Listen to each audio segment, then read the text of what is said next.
عبادت کس کی ہوتی ہے؟ الہ کی ہوتی ہے. اگر رسول کو مان لیا جائے کہ مرے نہیں تو اللہ بھی تو مرنے والا نہیں ہے, اسی کو شرک کہتے ہیں.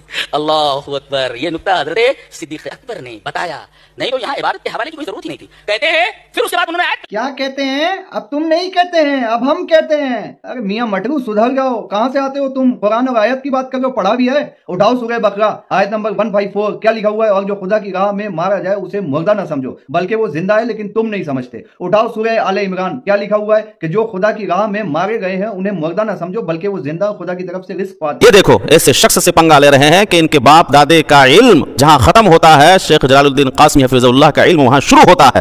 ایسے لوگ آ گئے ہیں جواب دینے کے لیے جنہیں اتنا بھی نہیں معلوم ہے کہ اس آیت کریمہ کا مفہوم کیا ہے. اللہ سبحانہ و تعالیٰ نے کن لوگوں کے بارے میں کہا ہے کہ وہ زندہ ہیں, وہ مردہ مت کہو. ارے بھائی, جو اللہ کی راہ میں لڑتے قتال کرتے شہید ہو گئے ہیں, اللہ نے فرمایا کہ ایسے شہداء کو تم مردہ مت کہو, وہ زندہ ہیں جنہیں اللہ کے پاس رزق دیے جاتے ہیں.